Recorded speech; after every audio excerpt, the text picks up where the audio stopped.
다 같이 고린도후서 5장 17절 말씀 보시겠습니다. 고린도후서 5장 17절.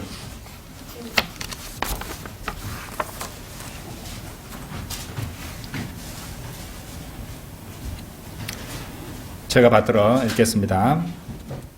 그러므로 누구든지 그리스도 안에 있으면 새로운 피조물이라. 옛 것들은 지나갔으니 보라, 모든 것이 새롭게 되었도다. 네, 수치스러운 생각. 그리스도인이 버려야 할 10가지 생각들 가운데서 오늘은 그 5번째 시간입니다. 수치스러운 생각입니다. 수치스러운 생각들이 어떤 것입니까? 말 그대로 우리가 지금 생각하기에 한없이 부끄럽고 후회되는, 내가 그러지 않았더라면 얼마나 좋았을까 하는 그런 생각들입니다.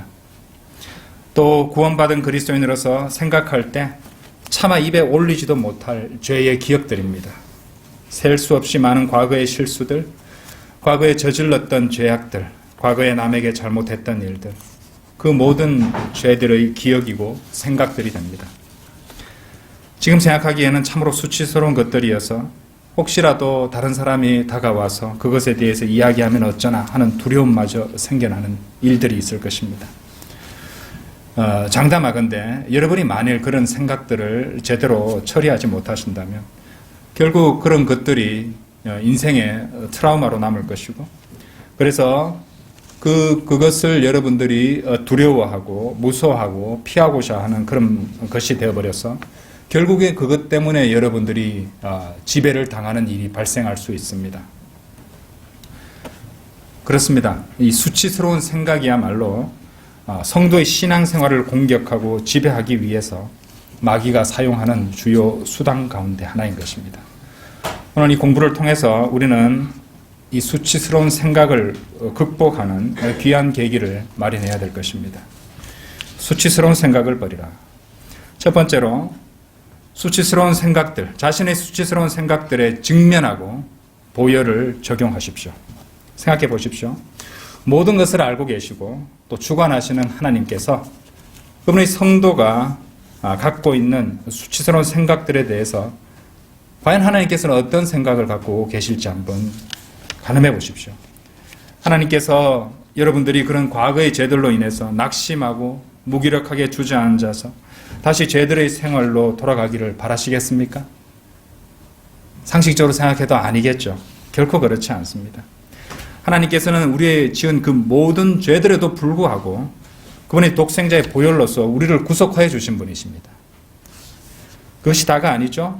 아까 좀 전에 읽으셨던 고린도후서 5장 17절 말씀대로 옛 것들이 모두 지나간 새로운 피조물이 되었다고 성경은 말씀하시는 것입니다.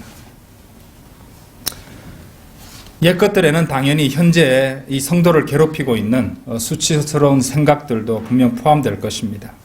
죄가 전혀 없는 그런 새로운 몸을 받을 때까지 우리의 구속받지 못한 그런 몸을 입고 사는 이 시간 동안에는 그런 죄들의 그런 수치스러운 생각들이 여러분들을 계속해서 이제 공격하고 여러분의 마음속에 떠오르게 될 것입니다. 그러므로 우리는 그리스도 안에 있는 새로운 피조물로서 그런 새로운 관점과 새로운 자세로 그것들을 다뤄야겠습니다. 하나님께서는 이제 그것들에 대해서 쉬쉬하고 무시할 것이 아니라 그때마다 자백하고 보혈을 적용하시기를 원하십니다. 옛날에 이제 자백하지 않았던 그런 죄들이 떠올랐다면 자백하면 됩니다. 그렇죠? 예. 요한일서 1장 9절에서 우리가 우리 죄들을 자백하면 그런 신실하시고 의로우셔서 우리 죄들을 용서하시며 모든 불의에서 우리를 깨끗게 하시느니라, 이렇게 말씀하신 것이 그렇습니다. 구원받은 후에도 구속받지 못한 몸으로 짓게 되는 죄들뿐만 아니라 이전의 죄들의 수치스러운 기억이 떠오를 때도 우리는 그 죄들에 직면을 하고 인정하고 즉시 자백하고 보혈을 적용하면 됩니다. 부지런히 그렇게 하셔야 됩니다.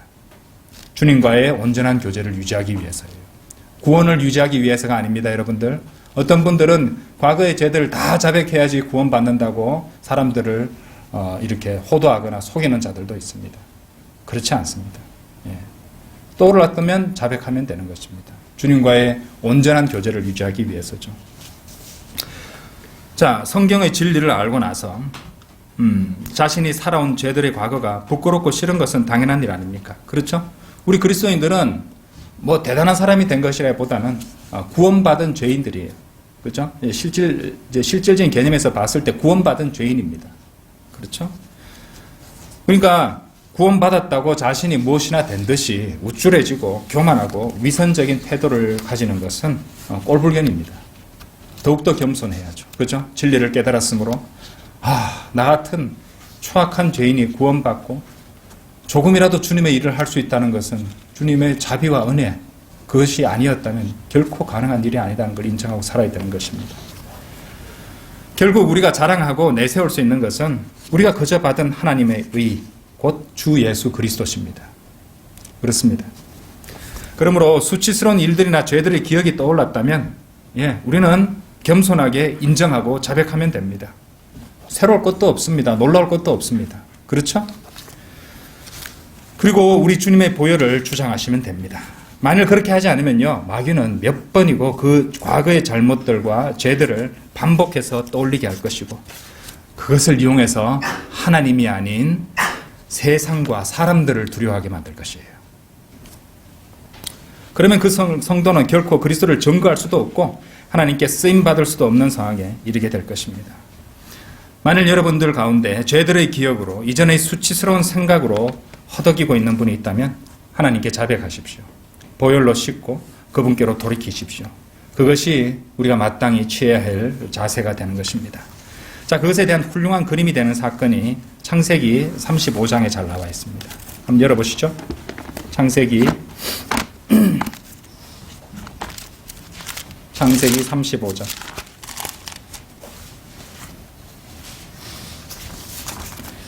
1절에서 4절까지 보시겠습니다. 하나님께서 야곱에게 말씀하시기를 일어나 베델로 올라가서 거기에 거하며 거기에 네가 네 형 에서의 얼굴을 피하여 도주하던 때에 너에게 나타났던 하나님께 제단을 쌓으라 하시더라. 그러자 야곱이 자기 가족과 자기와 함께한 모든 자들에게 말하기를 너희 가운데 있는 이방 신들을 버리고 정결케 하며 너희 옷들을 갈아입어라. 그리고 일어나서 베델로 올라가자. 나의 고난의 날에 내게 응답하시고 내가 갔던 길에서 나와 동행하셨던 하나님께 내가 거기서 제단을 쌓으리라 하니 그들이 자기들의 손에 있는 모든 이방 신들과 그들의 귀에 있는 모든 귀고리들을 야곱에게 주었고 야곱이 그것들을 세켐 근처에 있는 상수리 나무 아래에다 감추었더라. 이때 야곱의 처한 상황은요, 참으로 비참했습니다. 당연히 이제 사기꾼이자 찬탈자로서의 죄의 기억이 자꾸 이렇게 야곱의 양심을 찌르고 있었을 것이고, 또 거기에 더하여서 가정 문제까지 그를 괴롭히고 있었습니다. 사랑하는 아내는 우상숭배자였어요. 어여쁜 딸은 강간의 피해를 입은 강간 피해자가 되어 있습니다. 장성한 아들들 가운데는 잔인한 살인자가 되어버린 그런 자식들도 있었습니다. 비참한 상황이죠. 가정 문제에 또 자신의 양심을 찌르는 죄들의 기억 때문에 야곱은 정말로 지치고 두렵기까지 했을 것입니다. 근데 하나님께서는 35장 1절에서 네가 네 형 에서의 얼굴을 피하여 도주하던 때에 너에게 나타났던 하나님께, 그러니까 지금 고난과 두려움 가운데서 위기감을 느끼는 야곱에게 이전에 야곱을 구출해 주셨던 하나님의 역사를 기억하게 하시면서 베델로 올라가라고 명령하고 계시는 것입니다. 그리스도인들도 마찬가지죠. 그리스도인들도 구원받은 이후에 때로는 마귀와 세상과 육신에 시달리면서 어김없이 패배할 때가 반드시 찾아올 것입니다. 하지만 그때마다 우리에게 주어진 명령은요, 그러한 영적 침체에서 깨어나서 베델로 올라가라는 것이에요. 베델로 올라가라는 명령을 주님께서는 주시고 계십니다. 여러분들 누구나 베델이 있습니다. 누구에게나 성도에게는 베델이 있습니다. 구원을 받았던 시점이 될 수도 있고요, 하나님께 헌신을 결심했던 그런 상황과 장소가 될 수도 있습니다. 그리고 참으로 믿음으로 사는 삶을 시작하게 되었던 그런 계기가 될 수도 있습니다. 저마다 올라가야 할 베델은 다양할 것이에요. 하지만 가장 중요한 것은 베델로 다시 올라가야 된다는 것입니다. 영적 패배의 쓰라림과 절망에서 벗어나서 이 첫사랑을 회복하고 주님과의 동행을 다시 시작하셔야 합니다. 분명 마귀와 세상과 육신은 여러분들의 수치스러운 생각, 과거의 기억들을 이용해서 우리로 하여금 끝없이 좌절하게 만들고 또 더 나아가 감히 하나님께 돌이키지도 못하게 그렇게 만들 것입니다. 근데 여러분 기억하십시오. 하나님께서는 그분의 독생자를 보내셔서 십자가에서 희생시키시고 그 피를 흘리심으로 우리를 구속하신 분이십니다. 우리의 과거, 우리가 그렇게 고상한 그런 인간들이 아니었다는 거 잘 알고 계세요. 우리가 다 추악한 죄인이었다는 것을 아시고도 우리가 아직 죄인이었을 때 그리스도께서 우리를 위하여 죽으심으로써 하나님께서는 우리를 향한 그분의 사랑을 나타내셨던 분입니다. 그렇죠? 그렇다면 우리가 잘나서 구원해 주신 것이 아니잖아요. 우리 각자 수치스러운 죄의 기억들이 있다는 것, 우리 안에 은밀한 문제들이 있다는 것 모두 알고 계십니다. 그럼에도 불구하고 하나님은 베델로 올라가라고 명령하시고 하나님께서 올라가라고 명령하신 것이에요. 베델로 가고 싶습니다. 우리가 먼저 간청한 게 아니었어요. 하나님께서 그렇게 명령하셨던 것입니다. 인생의 모든 문제들, 우리 각자의 죄들로 인해서 하나님께서는 나를 버리시고 미워하시고 외면하실 것이라고 스스로 속이지 마십시오. 성경은 말씀하십니다. 우리가 우리 죄들을 자백하면 그는 신실하시고 의로우셔서 우리 죄들을 용서하시며 모든 불의에서 우리를 깨끗게 하시느니라고 그렇게 약속하셨습니다. 그것을 기억하십시오. 하나님께서는 간음한 다윗을 회개하게 하셨죠. 또 음행을 저지르고 성별의 맹세를 깬 그 삼손을 돌이키기도 하셨습니다. 욕하고 저주한 시몬 베드로의 제자 직분을 3번이나 같은 질문으로 물으시면서 회복해 주셨어요. 3번 부인한 거 기억하시죠? 하나님께서는 그렇게 꼼꼼하게 회복시켜 주십니다. 성도 여러분, 하나님의 오래 참으심과 자비하심을 결코 간과하지 마십시오. 수치스러운 생각들, 그 죄들의 기억들을 하나님께 자백하고 깨끗게 됨을 받아서 주님과의 온전한 교제를 회복하고 이어나가야 되는 것입니다. 수치스러운 생각을 버리라. 두 번째로 수치스러운 기억을 주께 헌신하고 그분께 영광을 돌리는 계기로 바꾸십시오. 하나님께 헌신을 결심하고 주님을 더욱 잘 섬기려고 하는 성도들을 마귀가 그냥 두겠습니까? 그냥 내버려 두지 않습니다. 그래서 거룩하신 하나님의 일을 하는 사람이 이전에 이런저런 짓들을 저질렀다는 것을 사람들이 알게 되어 또 비난하거나 비웃으면 어쩌나 하는 두려움을 갖게도 할 수 있는 것입니다. 하지만 만일 그런 생각들로 헌신을 망설이거나 두려워하는 분이 있다면 여러분 이 점을 꼭 기억하시기 바랍니다. 먼저 그것은 아직 일어나지도 않은 일이라는 것이에요. 그렇죠? 마귀는 일어나지도 않은 일을, 일어나지도 않을 일을 가지고 일어나지도 모를 것처럼 일어날지도 모를 것처럼 성도들에게 겁을 준다는 것입니다. 일어나지도 않은 일을 판단의 최종 근거로 삼는 것은 어리석은 짓이죠. 자, 다음으로 알아야 될 것은 하나님께서는 성도들의 인생에 있어서 여러분 로마서 8장 28절 아시죠? 우리가 알거니와 하나님을 사랑하는 자들 곧 그분의 목적에 따라 부르심을 받은 자들에게는 모든 일이 합력하여 선을 이루느니라. 그 말씀 알잖아요. 우리가 늘 주장하는 말씀이죠. 자, 이 말씀대로 우리 인생에서 어떤 일이든지 하나님께서는 구원받은 성도들의 모든 일, 생각들, 모든 행위들, 모든 실수들, 모든 죄들까지도 합력하여 선을 이루실 수 있다는 것입니다. 그렇죠? 거기에는 여러분들 고난도 포함됩니다. 사실 로마서 8장 문맥을 읽어보시면요. 휴거를 기다리면서 현재의 고난을 인내하라는 그런 맥락에서 이 말씀을 주셨다는 것을 기억하셔야 돼요. 그렇죠? 성도의 고난은 주님께 바로 주님의 인도하심에 따라 순종하고 나아가는 길에는 반드시 고난이 있게 된다는 것입니다. 하지만 그 모든 일을 합력하여서 여러분들의 죄와 실수까지도 합력하여서 선을 이루신다는 것을 기억하셔야 됩니다. 자, 예를 들어 보겠습니다. 여러분들이 잘 아는 성경 인물이에요. 사도 바울입니다, 여러분. 여러분 사도 바울의 과거 기억하십니까? 사도 바울은요 과거에 그리스도인들을 잡아서 죽이던 사람이었어요. 근데 오늘날 살아가는 그리스도인들 가운데서 사도 바울을 그렇게 기억하는 분이 있습니까? 살인자? 예? 교회를 박해하던 자로 기억하는 사람이 있습니까? 우리 중 어느 누구라도 그렇게 생각하는 사람은 없습니다. 사도 바울이라 하면 주님을 가장 신실하게 섬긴 훌륭한 그리스도인으로 기억하는 것이에요. 그의 과거가 어떠했던지 그에 대해 우리 머릿속에 제일 먼저 떠오르는 것은 바로 그것입니다. 가장 훌륭한 그리스도인. 사도 바울에게도 수치스러운 과거가 있었고 사도 바울은요 놀랍게도 그것에 대해서 피하거나 변명하지 않았습니다. 사도 바울은요 제가 첫 번째 말씀드렸듯이 그것에 직면하고 인정하고 그것을 자백하고 주님의 보혈로 씻었던 것이에요. 고린도전서 15장 9절에서 나는 사도들 가운데서 가장 작은 자요 사도라 불리기도 적합지 못한 자니 이는 내가 하나님의 교회를 박해했기 때문이라. 그냥 지나가는 말로 한 것이 아니로 성경에 기록해서 오늘날 우리 모두가 볼 수 있도록 자신의 죄를 자백했던 것입니다. 하지만 그 후 사도 바울은 자신의 허물과 잘못을 주님께 자백하고 보혈에 적용했죠.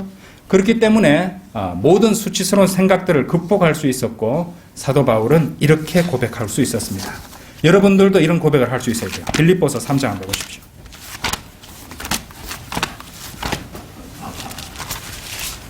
빌립보서 3장 13절 14절 형제들아 나는 내가 붙잡은 것으로 여기지 아니하노라. 다만 한 가지 일, 즉 뒤에 있는 것은 잊어버리고 앞에 있는 것들에 손을 뻗쳐. 뒤에 있는 것은 잊어버리고 앞에 있는 것들에 손을 뻗쳐 그리스도 예수 안에서 하나님의 고귀한 부르심의 상을 위하여 그 표대를 향해 쫓아갈 뿐이라. 사도 바울은 그렇게 고백했던 것입니다. 그러므로 수치스러운 생각을 잊어버리는 가장 확실한 방법은 14절 말씀처럼 그리스도 예수 안에서 하나님의 고귀한 부르심의 상을 위해서 나아가는 것입니다. 믿음으로 나아가는 것이에요. 나머지 문제는 하나님께서 해결해 주십니다. 설령 그것으로 인해서 우리가 고난을 겪는다면 우리에게 필요하기 때문에 하나님께서 그렇게 허락하신 것이에요. 마음이 편해지시죠? 믿고 나아가시면 되는 것이에요. 그때만이 우리는 그 생각들을 온전히 극복하고 제거할 수 있을 것입니다. 사람들이 나를 비웃으면 어쩌나 두려워하지 마십시오. 오히려 주님을 위해서 더욱더 헌신하여 자신같이 하찮고 자신같이 보잘것없고 자신같이 어리석고 허물 많은 사람조차도 하나님의 일을 할 수 있다는 것을 하나님께서 쓰신다는 것을 간증으로 떳떳하게 보여주십시오. 그리하여 하나님께 영광을 돌려드릴 수 있도록 말입니다. 명심하십시오. 여러분이 장차 할 일들이 여러분들이 과거에 저질렀던 모든 일들을 덮어버릴 수 있다는 것을 아시겠어요? 예전의 모든 기억들을 다 덮어버릴 것입니다. 과거에 너무 연연하지 마십시오. 과거는 잊어버리고 당장 이 순간부터 선한 일들을 시작하십시오. 그리하면 사람들은 더 이상 과거의 당신의 모습, 여러분들의 모습으로 기억하지 않게 될 것입니다. 오히려 훌륭한 그리스도인으로 간주하게 될 것입니다. 또 과거에 대단한 일들을 했다고 해서 교만하거나 안주해서는 안 됩니다. 중요한 것은 지금입니다. 지금 주님을 올바로 섬기고 있느냐가 항상 하나님께서 판단하는 기준입니다.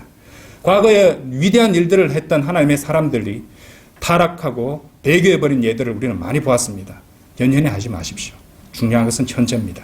현재 내가 하나님을 제대로 섬기고 있는가, 말씀에 순종하고 있는가가 가장 중요한 것입니다. 수치스러운 생각들을 핑계 삼아서 헌신을 미루고 섬김을 게을리할 변명거리로 삼는 것이 더욱더 수치스러운 일입니다. 여러분, 주님을 위해 현재에 충실히 섬기고 주님을 위해 미래를 설계한다면 더 이상 과거의 일들은 여러분을 잡아 끌지 못할 것입니다. 주님을 위해 더욱더 열심히 겸손히 신실하게 섬긴다면 설령 여러분들은 끝까지 기억한다 할지 몰라도 사람들은 여러분의 그 수치스러운 모든 기억들을 잊어버리게 될 것입니다. 수치스러운 생각을 버리라. 마지막 세 번째로 그리스도인은 죄들의 수치가 아닌 그리스도의 수치를 짊어지고 나아가야 됩니다. 히브리서 13장 13절 한번 열어보십시오.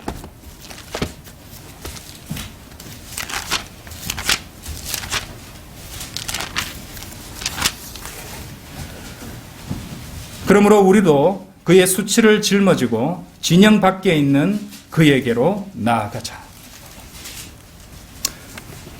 자, 모든 인간은, 이 지구상에 살고 있는 모든 인간은 헛된 시간들이었던 죄들의 기억인 이 수치스러운 지난날을 잊어버리고 그리스도의 수치를 짊어지고 나아가야 합니다. 어째서 그렇습니까? 첫 번째로 구원받지 못한 죄인들은 십자가에 벌거벗긴 채 달리시고 피 흘려 죽으신 예수 그리스도를 구주로 믿고 영접하기까지는 결코 구원을 받을 수 없기 때문에 그렇습니다. 그리스도의 수치를 1차적으로 십자가에 벌거벗긴 채 못 박히셨던 그리스도를 한번 생각해 보십시오. 가장 초보적인 겁니다. 그죠? 그분의 수치를 짊어질 준비가 되기 전까지는 결코 구원을 받을 수 없습니다. 예수 그리스도를 구주로, 십자가에서 달리신 예수 그리스도를 구주로 영접해야 되기 때문이죠. 두 번째로 구원받은 그리스도인은요, 그리스도의 수치를 짊어지고 마귀가 관장하고 있는 모든 진영들로부터 나아가야 하기 때문에 그렇습니다. 그 진영들이 어떤 진영입니까? 종교적인 진영이죠. 사회적인 진영입니다. 정치적인 진영이고 사회 통제의 진영이에요. 교회 통합의 진영이고 학자들의 진영이고 철학과 과학의 진영입니다. 그리스도인은 그 모든 진영들로부터 밖으로 나아가야 합니다. 하나님을 대적하는 자들이 거부하고 미워하는 하나님의 말씀이 우리의 최종 권위가 된다는 것이 되기 때문에 우리가 말씀대로 순종하는 한, 그들은 우리를 배척하고 비웃고 조롱할 수밖에 없습니다. 그렇죠? 그럼에도 성경은 우리 모든 그리스도인에게 그리스도의 수치를 짊어지고 진영 밖으로 나아가라고 명령하십니다. 그리스도를 믿는다고 하면서도 그들의 진영에 머물러 있는 사람들이야말로 그리스도께 수치가 되는 자들입니다. 아셨어요? 그게 진짜 수치입니다. 진짜 신경 써야 될 수치스러운 생각이, 수치스러운 것이 바로 그런 것이 진짜 수치스러운 것이에요. 과거에 구원받기 전에 저질렀던 잘못이 수치스러운 것이 아니라 구원받았다고 하면서 세상에 그대로 머물러 있으려는 그런 자세가 수치스러운 것이에요. 부끄러운 줄 아셔야 되는 거예요. 구원받은 그리스도인이라고 하면서도 세상과 육신을 따르고 하나님의 거룩한 영을 슬프게 하는 사람들이야말로 하나님께 수치가 된다는, 그리스도께 수치가 된다는 사실입니다. 육신적인 그리스도인의 삶은 결국 그리스도를 부인하는 행보입니다. 하지만 그런 사람들은 한 번 받은 구원들은 잃어버리지는 않습니다. 한 번 받은 구원은 영원히 보장되니까요. 하지만 천년왕국에서 그분과 함께 다스리는 특권은 상실하게 될 것입니다.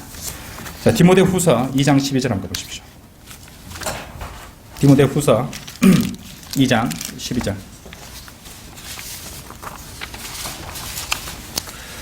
12절 13절 보시겠습니다. 우리가 참으면 우리도 그와 함께 다스릴 것이요 우리가 그를 부인하면 그도 우리를 부인할 것이라. 육신적인 그리스도인은 세상의 그 모든 진영들에 머물기 위해서는 그리스도를 부인할 수밖에 없습니다. 그렇죠? 행동으로 부인하는 것이에요. 우리가 그를 부인하면 그도 우리를 부인할 것이라. 그렇다고 해서 어떤 이 이단 교리를 전파하는 목사들이 구원받은 후에 제대로 살지 않으면 구원을 상실한다고 그런 이단 교리를 가르치는데 13절 보세요. 우리가 믿지 아니하여도 그는 항상 신실하시니 그는 스스로를 부인하실 수 없습니다. 구원받은 그리스도인은 그리스도의 몸된 교회 안으로 들어갑니다. 어떻게 자신을 부인할 수 있어요? 그죠? 예수 그리스도는 스스로를 부인할 수 없습니다. 한 번 받은 구원은 영원한 것이에요. 하지만 우리가 참으면 우리도 그와 함께 다스릴 것이요. 이 부분에서 제외된다는 것입니다. 그렇죠? 사랑하는 성도 여러분, 한번 생각해 보십시오. 어찌 모든 유업과 상을 상실하고 구원만은 받는다는 것을 위안 삼아서 세상과 육신과 마귀와 벗하며 살아가겠습니까? 구원받은 그리스도인은 더 이상 죄들의 과거에 얽매이지 않는 사람입니다. 잊고 지냈던 과거의 죄들의 기억에 사로잡혀 살 것이 아니라 죄들의 수치를 보혈로서 지워버리고 그 대신 그리스도의 수치를 지고 하나님을 대적하는 그 모든 것들의 진영 밖으로 나아가십시오. 그것이 가장 잘 사는 것이에요. 그리스도께서 먼저 우리를 위해 그 수치를 지셨으므로 우리 또한 그분을 위해 그분의 수치를 지고 나아가야 합니다. 하나님은 우리의 수고를 결코 잊지 않으실 것이고 풍성한 상급과 유업으로 보상해 주실 것입니다. 우리는 그분과 함께 영광스럽게 통치하게 될 것입니다. 여러분 걱정 마십시오. 우리가 사는 이 짧은 인생은 이게 다가 아닙니다. 그렇죠? 예. 영혼을 희구하고 살아야죠. 모세가 이집트의 왕이 될 수도 있었다는 가능성을 우리는 아직 알고 있죠? 모세가 주님께 순종하지 않고 이집트에 그대로 남아서 왕위를 받았다면 엄청난 부와 명예와 권력을 잡았을 것입니다. 그런데 지금 한번 보십시오. 지금 이집트 한번 가보셔서 이집트 어떤 상태입니까? 그렇죠? 그 부는 다 사라져버릴 부입니다. 다 사라져버릴 영광이에요. 그렇죠? 하지만 모세는 지금 하늘에서 영원토록 지속되는 그 유업을 향유하고 있는 것입니다. 그렇죠? 이제 장차 대환란이 되면은 더욱더 큰 일을 하기 위해서 다시 내려오겠죠. 그렇죠? 예. 이제 결론을 맺겠습니다. 구원받은 우리 그리스도인들 중 부끄럽고 지워버리고 싶은 과거의 허물이 없는 사람은 없습니다. 따라서 이전의 죄들에 관한 한 우리 중 어느 누구도 서로를 향해 너무 가혹하거나 엄격한 잣대를 대어서는 안 될 것입니다. 그렇죠? 하지만 마귀는 반드시 그것을 이용하여 여러분들을 자포자기하게 만들고 헌신과 섬김을 망설이게 만들려고 할 것입니다. 알고 대비하셔야 되죠. 그죠? 이게 마귀의 계략이니까요. 여러분들, 우리는 결코 그러한 것에 져서는 안 되겠습니다. 오늘 배운 3가지 지침을 마음에 새기고 적용하기 바랍니다. 먼저 자신의 수치스러운 생각들과 죄의 기억들을 두려워하지 말고 그것들에 직면하십시오. 그리고 그것을 인정하고 하나님께 자백하고 그리스도의 보혈을 적용하십시오. 그리하여 더 이상 영적 게으름이나 헌신하지 않음의 핑계거리로 삼지 마시고 오히려 주님께 헌신하여 주님께 영광 돌리는 그런 삶을 살아가야 합니다. 그것이 자신의 평판을 바꾸는 가장 확실한 방법이 될 것임을 생각하십시오. 무엇보다도 그리스도인으로서 가장 수치스러운 것은 과거의 죄의 기억이 아니라 헌신하지 않고 세상에 반쯤 다리를 걸치고 교회에도, 그러니까 하나님께서 인도하시는 그 삶에도 반쯤 다리를 걸치고 또 한 다리는 세상에 걸치는 그런 양다리로 살아가는 사람들, 그런 사람이 더욱더 수치스러운 사람이므로 그렇게 살아가는 육신적인 그리스도인이 되어서는 안 될 것입니다. 우리 모든 그리스도인들은 이 시간 이후부터 기쁨으로 그리스도의 수치를 짊어지고 마귀가 구축해 놓았고 구축하고 있는 그 모든 사악한 진영들을 떠나서 밖으로 주님 오시는 그날까지 뚜벅뚜벅 걸어가야 할 것입니다. 다 같이 기도드리겠습니다.